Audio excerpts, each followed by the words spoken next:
지난 시간에 우리는 내 삶에 가장 중요한 것이 무엇인가에 대해서 생각을 해 보았습니다. 그 말씀을 나눈 지가 시간이 꽤 흘러서 한 달이 벌써 넘어가지고 오래되었지만 그래도 소요리 문답 1문의 내용은 여러분이 기억하실 것이라고 생각을 합니다. 사람의 제일된 목적은 무엇인가 하는 질문이었죠. 거기에 답이 무엇이었냐면 사람의 제일된 목적은 하나님을 영화롭게 하는 것과 그를 영원토록 즐거워하는 것이라고 보았습니다. 그리고 우리가 이 하나님을 영화롭게 하기 위해서 하나님께 영광된 삶을 살기 위해서 정말 중요한 것이 무엇이냐? 그 하나님을 즐거워하는 것이다 라고도 이야기를 했죠. 여러분 이 말씀을 나눈 때보다 지금 더 이 하나님을 즐거워하시는 일에 관심을 기울이고 계십니까? 이 인격적 교제라고 하는 것은 내가 무언가를 잘해주는 것 이상으로 그 대상을 좋아하는 것도 필요합니다. 하나님은 여러분을 참 많이 좋아하십니다. 그럼 우리도 하나님을 더 좋아하는 것을 묵상할 수 있어야겠죠. 우리가 그렇게 하나님을 더 좋아하게 될 때에 하나님밖에 사모할 자가 없다, 하나님밖에 나의 사랑이 없다라고 고백하게 될 때에 하나님께 잘해드리고 싶은 것, 하나님께 영광 돌리고 싶은 것은 자연히 따라오게 될 것입니다. 이 첫 번째 질문에서 우리가 중요한 표현 한 가지만 짚고 다음으로 넘어가려고 합니다. 그것은 무엇이냐면 이 제일된이라는 표현입니다. 이 질문을 낼 때 그냥 사람의 목적은 무엇입니까? 인생의 목적은 무엇입니까? 라고 해도 됐을 텐데 굳이 여기서 왜 제일된 목적, 궁극적인 목적은 무엇입니까? 라고 했을까요? 아마 이 삶의 전체적인 방향성을 의미하기 때문인 것으로 보입니다. 우리가 하나님의 영광을 위해서 산다라고 할 때 많이 고민하게 되는 부분이 무엇이냐면 하나님의 영광을 위해서 먹고 마시는 것이 과연 무엇인가? 하나님의 영광을 위해서 공부하라고 우리가 아이들에게도 많이 이야기를 하는데 과연 어떻게 공부하는 것이 하나님께 영광이 되는 것인가? 우린 이런 실제적인 부분에서 질문을 갖게 됩니다. 그래서 그때 우리가 어떤 식으로 적용을 하냐면 밥 먹기 전에 기도해라, 감사하면서 먹어라, 공부하기 전에 하나님의 영광을 위해 공부하게 해달라고 기도를 해라 라고 적용을 하는데 저는 조금 더 이런 식의 관점을 갖는 게 좋지 않을까라는 생각이 듭니다. 자, 우리가 밥을 먹을 때 여러분 식사를 왜 하십니까? 보통 배고프니까 먹죠. 그런데 우리 아이들도 너 밥 왜 먹니? 라고 했을 때 배고프니까 먹어요. 그러면 그 삶의 구체적인 목적이 명확하지 않은 것입니다.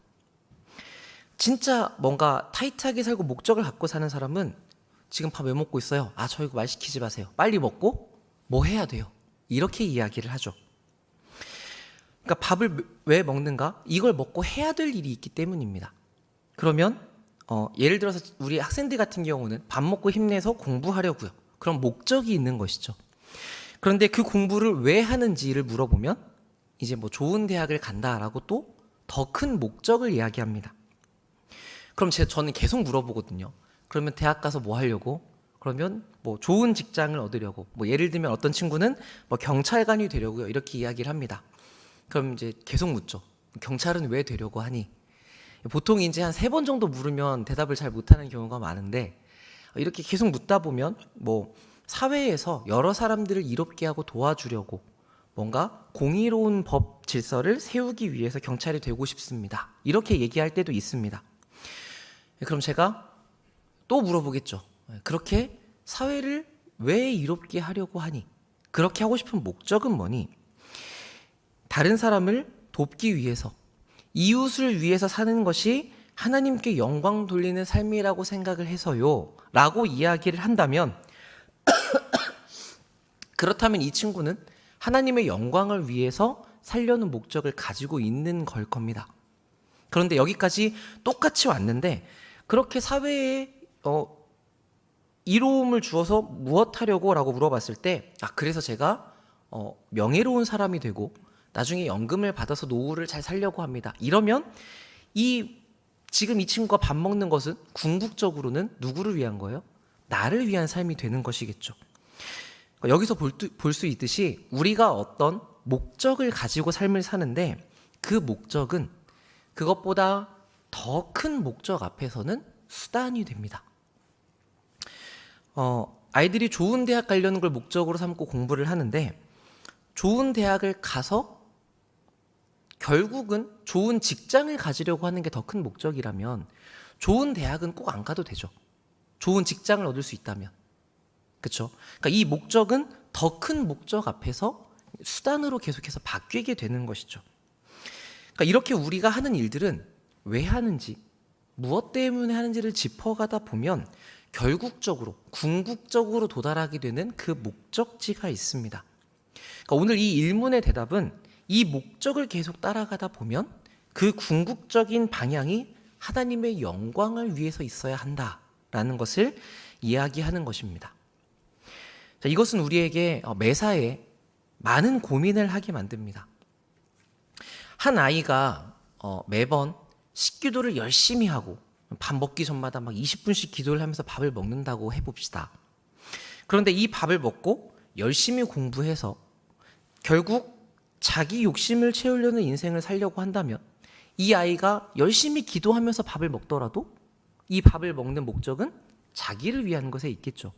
그런데 반대로 우리 이제 아이들 식기도 깜빡하면 기도 꼭 하라고 이렇게 얘기를 하지만 식기도를 좀 깜빡깜빡하면서 이 아이가 밥을 막 먹는 일이 있다고 하더라도 이 아이가 그 밥을 먹고 열심히 공부를 해서 궁극적으로 내가 하나님을 위해서 살겠다라는 목적을 가지고 있는다고 한다면 이 아이는 식기도를 몇 번 놓쳤을지라도 결국은 하나님의 영광을 위해서 먹고 마시고 있다라고 우리가 볼 수 있을 겁니다.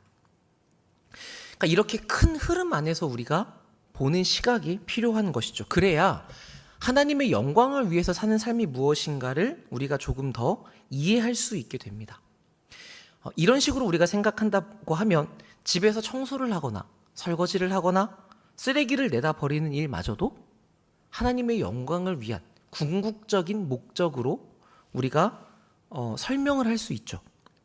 그런데 이렇게 보지 못하면 뭔가 공부하기 전에 기도하지 않으면 마치 하나님을 위해서 공부하지 않는 것처럼 이렇게 단순하게 생각할 수도 있는 것이죠. 그렇기 때문에 지난 시간에 우리가 보았던 먹든지 마시든지 무엇을 하든지 하나님의 영광을 위해서 하라는 바울의 이 교훈은 중요한 삶의 원리가 됩니다. 누가 우상의 제물을 먹는다고 했을 때, 우상의 제물을 먹을 때 이걸 먹는 것이 나에게 자유를 주신 이 하나님을 기뻐하는 일이기 때문에 내가 먹겠다라고 이야기한다면 이 사람은 하나님의 영광을 위해서 먹는 것이 되겠죠. 반대로 내가 먹지 않겠다라고 이야기를 할 때에 다른 사람이 시험에 들까봐 이게 하나님의 영광을 가릴까봐 먹지 않겠다고 한다면 그것도 하나님의 영광을 위한 일일 것입니다. 그러니까 결국에는 우리가 어떤 선택을 내리고 어떤 행동을 하느냐 하지 않느냐보다 그렇게 하고자 하는 우리의 이유, 우리의 분별, 우리의 결정이 궁극적으로 하나님의 영광을 위한 것인가를 살펴야 하는 것이죠. 그렇다면 하나님께서는 여러분의 그 마음을 받아주실 것입니다. 그렇기 때문에 여러분들께서 이제 어떤 일을 하실 때, 어떤 말과 생각과 행동을 하실 때 내가 지금 이렇게 하려는 이유, 그 목적이 어디에 있는가? 그 상위의 목적, 더 위에 있는 궁극적인 그 가장 제일된 목적이 과연 하나님을 위해서인가? 이 부분을 생각해 보시면 좋겠습니다. 그러다 보면 여러분의 삶의 많은 부분이 정말 우리 하나님을 위해서, 우리가 주일날 성찬을 하면서 외쳤던 것처럼 정말 우리의 왕을 위해서 라는 생각들로 더 채워져 가게 될 것입니다. 자, 이 첫 번째 질문으로부터 뒤에 이제 소율이 문답 106가지의 질문들이 이어집니다. 가장 이 첫 번째 질문을 보고 나면 그 다음에 논리적으로 따라오는 다음 질문이 있습니다. 하나님의 영광을 위하여 하나님을 즐거워하며 사는 게 내 인생의 목적인 건 알겠습니다. 자, 그러면 어떻게 살아야 그 목적을 이루며 살 수 있습니까? 이 질문이 따라오겠죠. 그게 두 번째 질문입니다. 하나님께서 어떤 규칙을 주셔서 어떻게 우리가 그분을 영화롭게 하고 즐거워할 것인지를 우리에게 지시하셨습니까? 자, 여러분 이 답을 아십니까? 여러분 다 알고 계시는 거예요. 두 번째 답은 이렇습니다. 하나님의 말씀, 곧 구약과 신약 66권에 담겨 있는 말씀이 어떻게 우리가 그분을 영화롭게 하고 즐거워할지를 우리에게 지시하는 유일한 규칙입니다. 하나님의 영광을 위해서 살아야 한다.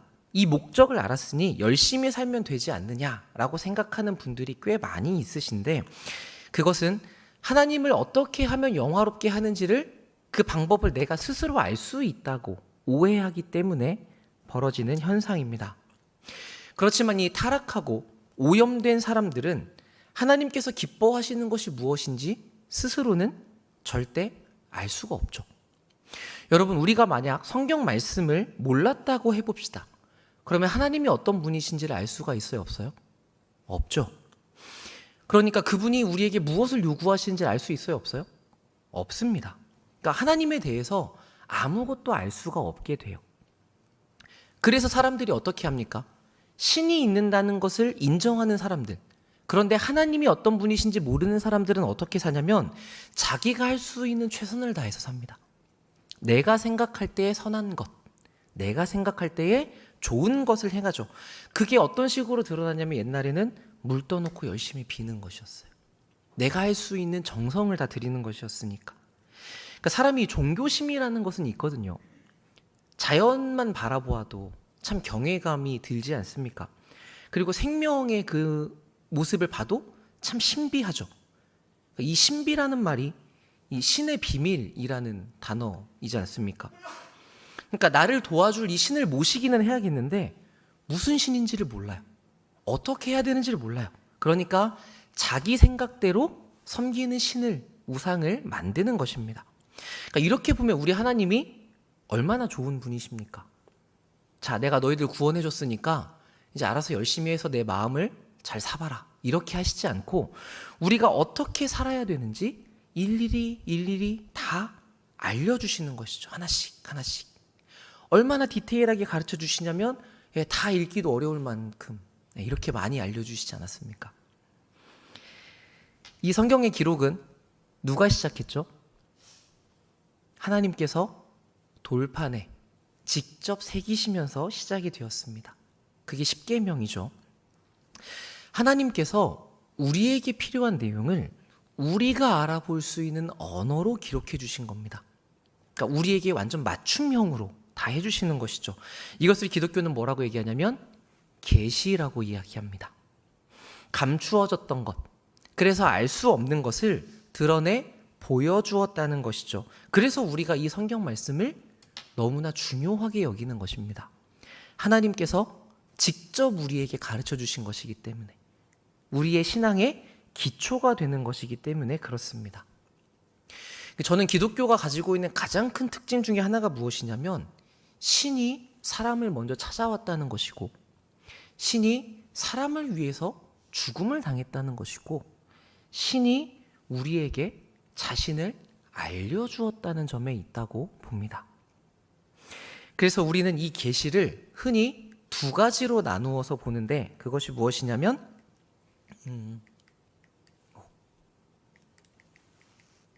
넘어가네요.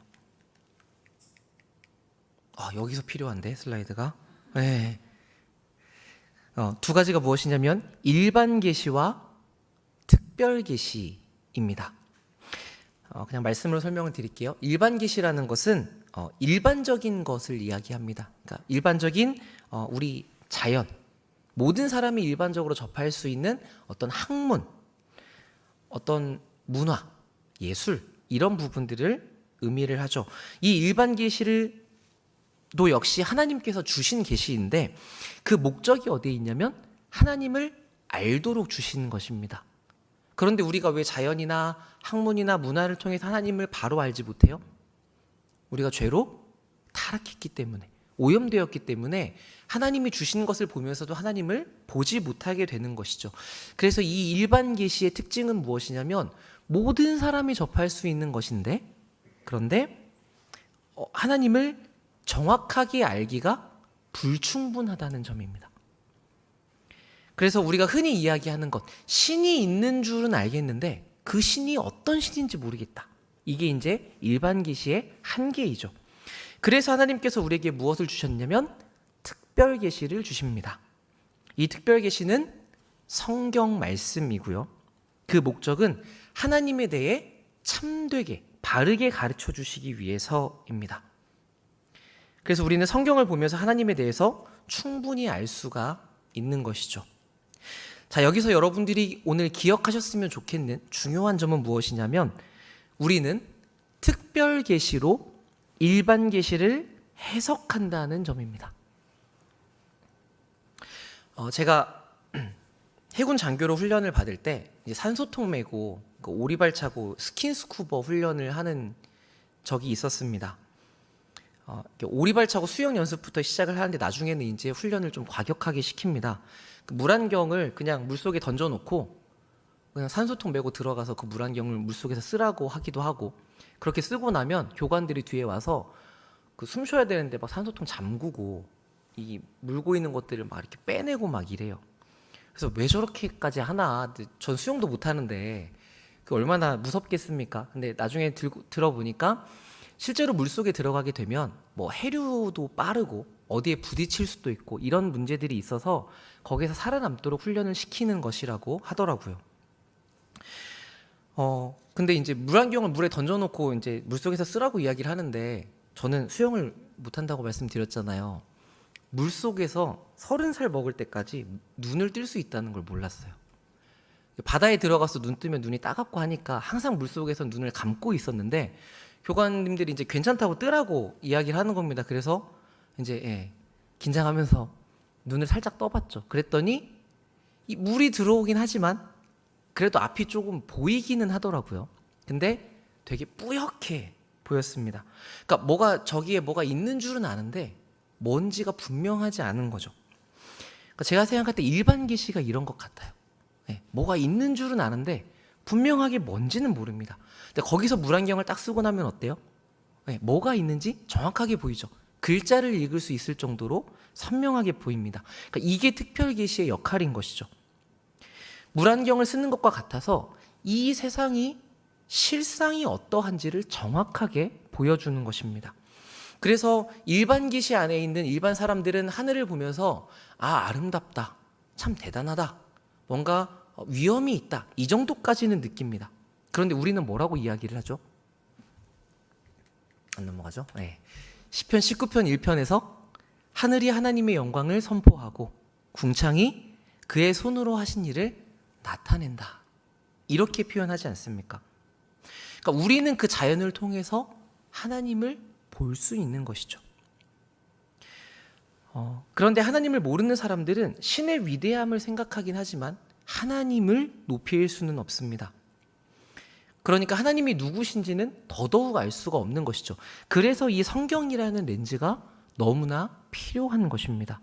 특별 계시를 바르게 알아야 우리가 사는 이 일상의 삶이 하나님에 대해서, 하나님에 의해서, 하나님의 관점으로 해석이 되게 되는 것이죠. 자, 그런데 교회는 이 계시라는 말을 참 자주 사용하는 편이어서 이 계시라는 말을 알고 있는 우리들에게 이 이문의 답은 특별하지 않을 수 있습니다. 하나님께서 우리에게 주신 것이 무엇입니까? 하나님의 말씀입니다라는 것은 어렸을 때부터 너무나 많이 들어왔던 이야기잖아요. 그러니까 이게 너무 당연한데 하나님의 말씀이 하나님에 따르는 유일한 규칙이라는 것은 너무나 자명한데, 그렇다면 여러분, 우리가 이렇게 한번 생각을 해보면 좋을 것 같아요. 여러분이 지금까지 하셨던 행동들, 지금 하고 계시는 행동들이, 또 앞으로 하실 일들이 과연 성경의 원리를 따라서 하나님께서 이렇게 말씀하셨기 때문에 내가 이렇게 한다라고 설명할 수 있는 부분은 과연 얼마나 될까요? 성경을 내가 정말 유일한 규칙이라고 여긴다면 우리의 삶의 모든 행동은 다 이 규칙을 따라서 움직여야 할 텐데, 그런데 실제로 우리의 삶은 어느 정도나 이 규칙을 따라서 움직이고 있습니까? 군대에 가보시면 너무나 잘 아시죠? 수련회 가셔도 잘 아실 것 같아요. 매뉴얼이 딱 나옵니다. 제 방식과 제 스타일은 아무것도 중요하지 않아요. 매뉴얼대로 안 하면 무조건 깨집니다. 그러니까 유일한 규칙이 주어지면 그대로 따르게 되는 거거든요. 그런데 우리는 하나님의 말씀을 규칙이라고 생각하면서 얼마나 거기에 맞게 행동하고 있느냐는 것이죠. 만약 우리가 이 말씀을 규칙이라고 생각하지만 그러면서도 삶에 적용하지 못하고 있다고 한다면 그럼 우리는 목적에 맞지 않게 이 말씀을 받아들이고 있는 것일 겁니다. 그래서 야고보 사도가 뭐라고 얘기해요? 1장 22절에서 너희는 말씀을 행하는 자가 되고 듣기만 하여 자신을 속이는 자가 되지 말라고 이야기를 하죠. 성경을 10도 50독에서 여기 안에 무슨 이야기가 있는지는 정말 박사님처럼 잘 나오는데 그 사람의 삶에 하나님의 원리가 하나도 들어있지 않을 수도 있습니다. 그럴 바에는 말씀 한 구절을 알더라도 그 아는 것을 행하는 것이 훨씬 유익한 것이죠. 우리가 말씀을 읽는 목적이 무엇입니까? 그 내용을 알고 그 내용대로 살기 위함이잖아요. 그래서 우리를 좋아하신 이 하나님의 요구를 들어드리고 그렇게 하나님을 기쁘게 만드는 것이 우리가 말씀을 대하는 목적이죠. 그렇기 때문에 어떻게 보면 이 신앙생활을 오래 할수록 그래서 말씀을 많이 알수록 우리가 더 어려워지는 것인지도 모릅니다. 그런데 그것과 비례해서 우리는 하나님을 기쁘게 하려는 목적에 더 가까워지고 있는 것이기도 하죠. 그래서 제가 종종 이제 이런 설교를 말씀을 드리면 그럼 이제 저는 자신을 속이지 않기 위해서 성경을 읽지 않아야겠습니다. 이렇게 이야기하는 친구들이 꼭 있어요. 교육부서에. 이런 청개구리 같은 성질을 우리가 뭐라고 하냐면 죄성이라고 이야기를 합니다. 어떻게든 하나님으로부터 멀어지려는 것. 우린 더 많이 읽어야 하죠. 그리고 더 많이 알아서 더 하나님의 뜻에 가까워져야 합니다. 구약에 보시면 이 제사 드리는 방법이나 성막을 제조하는 법 이런 것들이 참 매우 자세하게 기록되어 있습니다. 그게 우리에게 무엇을 의미해 주냐면 하나님께서는 하나님이 정한 방법대로 할 때 영광을 받으신다는 것이에요. 그러니까 이 신구약 성경의 원리를 따라서 이루어지지 않는 일들은 하나님을 영화롭게 하고 하나님을 즐거워하는 인생 최고의 목적을 이루는데 적합하지 않은 것이겠죠. 그러니까 이 부분에 대한 우리의 고민이 없으면 우리가 교회를 다니고 하나님을 믿는다고 이야기를 하면서도 다른 사람들과 차이가 없는 어떤 종교 생활을 할 수도 있습니다. 다른 사람이 물 떠놓고 열심히 빌 때에 우리는 그냥 그 대상을 하나님이라는 이름으로만 바꾸어서 내가 열심히 비는 것 정도에 그칠 수 있는 것이죠. 하나님과의 인격적인 교제가 없고 하나님이 어떤 분이신지를 우리가 알아가지 못하면 하나님이 어떤 분인지 알고 싶은 마음이 들지도 않죠. 그러니까 그분이 우리에게 무엇을 요구하시는지도 우리가 알아가기가 어렵게 됩니다. 그렇게 우리가 하나님이 무엇을 원하시는지 모르는 채 내가 착하게 살면 되겠지, 내가 더 열심히 하면 되겠지 라고 신앙생활을 하고 있다면 그것은 우리의 종교적인 심성에 기반을 두고 있는 것일 수 있습니다. 많은 성도님들이 오해하시는, 제가 우리 교회에서는 그렇게 못 들어봤는데 다른 곳에서 많은 성도님들이 오해하시는 것 중에 하나가 뭐냐면 내가 더 열심히 기도하면 하나님께서 더 잘 들어주실 거라는 생각이었어요. 근데 여러분, 내가 더 열심히 하면 하나님이 더 잘 들어주실 것이다? 이것은 어디에 근거하고 있습니까? 내 열심에 기초하고 있죠. 내가 더 잘하면 하나님이 더 잘해주실 것이다. 그러니까 이것은 마치 무당이 정성이 부족해 라고 이야기하는 것과 크게 다르지 않다는 것이죠. 기도의 응답은 하나님께 달려 있습니다. 우리의 어떠함에 달려 있지 않아요. 그래서 신자와 불신자는 같은 기도라는 단어를 사용하면서도 이 기도의 개념 자체가 다릅니다. 불신자들은 이 기도가 자기의 필요를 위해서 자기 것을 채우기 위해 하는 행동이라면 우리는 우리를 구원한 아버지와 사랑을 나누는 교제의 그 목적이 있는 것이죠. 그래서 저는 우리가 이 삶의 유일한 규칙이 성경이라는 것을 인정한다면 마땅히 우리의 생각과 말과 행동에 근거가 되는 말씀의 원리가 있어야 한다고 생각을 합니다. 어떤 상황에서 내가 어떻게 행할지 결정하는 것은 내 성격과 기질과 내가 해오던 방식과 습관이 아니라 하나님의 말씀이어야 하는 것이죠. 이게 기준이 되고 원리가 되어서 행동해야 되기 때문에 저는 여러분들이 삶의 많은 순간에서 스스로 이 질문을 자주 던지시면 좋겠습니다. 제가 전에 초등부 사역을 할 때 이제 아이들 데리고 요리 대회 같은 걸 할 때가 있습니다. 해보셨는지 모르겠지만 정말 난장판이 됩니다. 여기서는 막 기름 막 튀고요. 저쪽에서는 막 내가 하겠다고 막 울고 싸우고 그러다가 이제 음식 떨어지면 또 어떤 애는 저 쳐다보고 막 웃으면서 그걸 주워 먹으려고 그러고, 그러니까 이런 걸 보고 있으면 야 이거 진짜 어떻게 해야 되지? 막 그러고 있는데 이때 이제 또 선생님들의 성격이 나오시죠. 누구는 막 조용히 해 싸우지 마 이러시고, 어떤 분은 전혀 신경도 안 쓰고 계속 요리만 하세요. 어떤 분은 또 막 이렇게 정리하고 치우시고. 이런 상황에서 보통 우리는 이제 우리의 성격대로 나가기가 쉬운데 한 번 더 생각해 보는 거죠. 내가 이거 왜 하기로 했었지? 이 상황에서 아이들에게 어떻게 하는 것이 성경적인 원리를 따르는 것이지?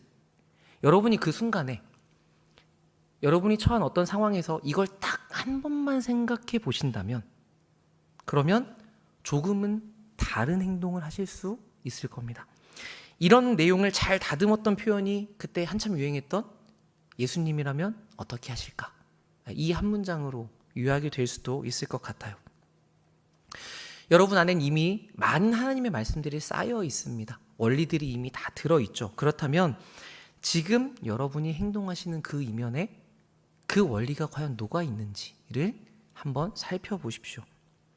대신 우리가 알고 있는 말씀으로 대답하지 마시고요. 명분이 아니라 진짜 내 마음을 살펴보셔야 됩니다.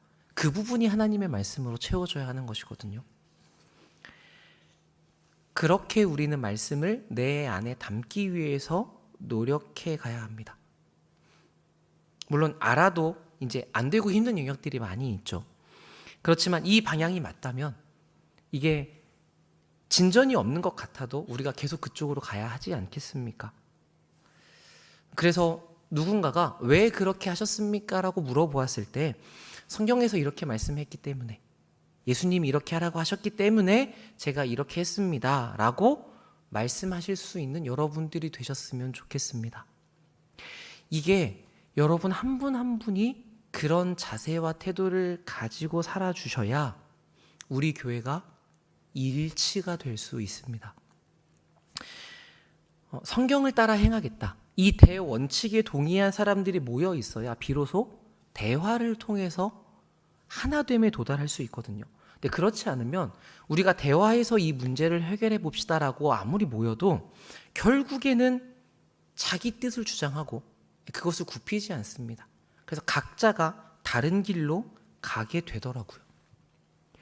모두가 이 성경 말씀에 하나님께서 주신 진리에 굴복하겠다, 이 일치가 없기 때문에 다 자기의 기준대로 행동하게 되는 것입니다.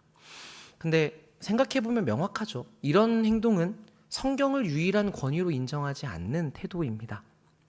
그러니까 그러면 교회가 하나가 되기가 참 어렵습니다. 그렇지만 성경을 유일한 규칙으로 여기는 사람들은 서로 대화하면서 어떻게 해요? 뭐가 더 하나님께서 기뻐하시는 일인지를 모색합니다. 찾고 계속해서 대화를 나누죠. 그리고 그렇게 해서 도달한 이게 정말 하나님의 말씀에 부합하는 것 같다 라면 거기에 모두가 순복합니다. 그 과정에서 누구는 틀린 이야기를 했을 수 있고 누구는 맞는 이야기를 했을 수 있죠. 그런데 누가 틀렸는지 누가 맞았는지는 그렇게 중요하지 않습니다. 무엇이 중요합니까? 이렇게 부족한 우리들을 하나님께서 하나로 모아주셔서 공동체로 불러주셔서 내가 너를 보완하고 너가 나를 도와서 결국은 우리 공동체가 더 하나님이 기뻐하시는 길로 가게 되었다. 여기에 감사할 수 있게 되는 것이죠. 이런 마인드를 가지고 있어야 이 교회가 말씀 안에서 한 방향으로 나아갈 수 있습니다. 바울은 이것이 하나님께서 성경을 우리에게 주신 목적이라고 말을 하고 있죠. 디모데후서 3장 16절은 여러분들이 잘 아시는 말씀입니다. 오늘 우리가 읽었는데 이 암송 구절로도 참 많이 나오죠. 모든 성경은 하나님의 감동으로 된 것으로 교훈과 책망과 바르게 함과 의로 교육하기에 유익하니. 그런데 여러분 17절도 같이 외우십니까?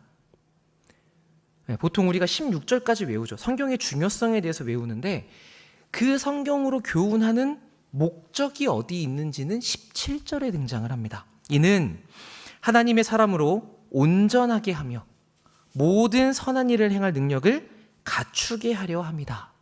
그러니까 타락한 우리는 본래 선을 행하고자 하는 마음도 없고 선을 행하려고 해도 할 수 있는 능력이 없는 사람들이었습니다.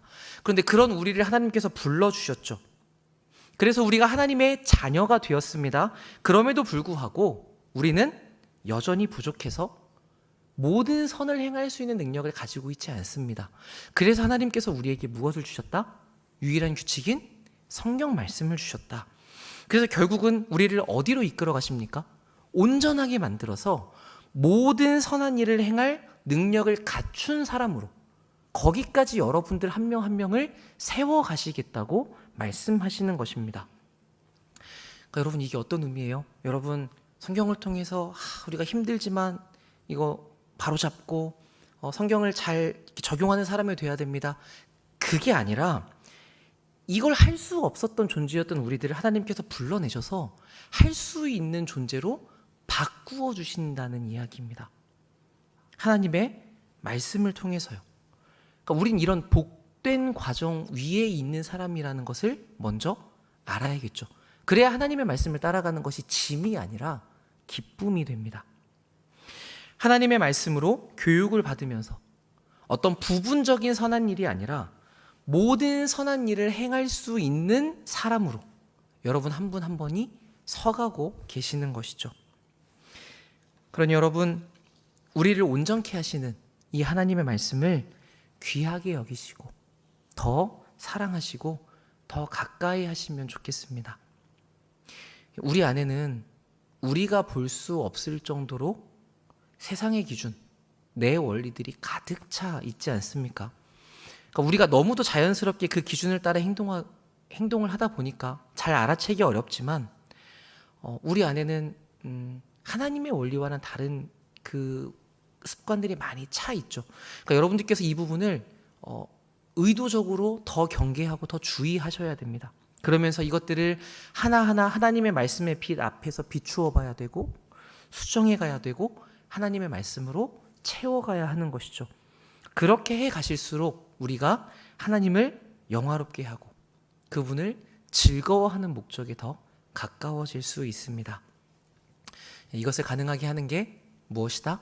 하나님의 말씀이다. 이 성경 외에는 다른 것이 없습니다. 하나님께서 직접 알려주신 이 계시의 말씀만이 우리의 유일한 규칙이죠. 이것을 여러분 명심하시고 단순히 읽는 것이 아니라 내 삶의 원리로 여러분들이 받아들이셔서 내 일상에서 어떻게 이 말씀을 따라서 살 것인가 적용하며 노력을 기울이시는, 그래서 말씀이 사람이 되신 예수님처럼 우리도 그 말씀이 우리의 인격에 다 녹아나서 온전하여지고 모든 선한 일을 행하는 참된 말씀의 사람들로 서시기를 우리 주님의 이름으로 축복합니다. 아멘. 기도하겠습니다.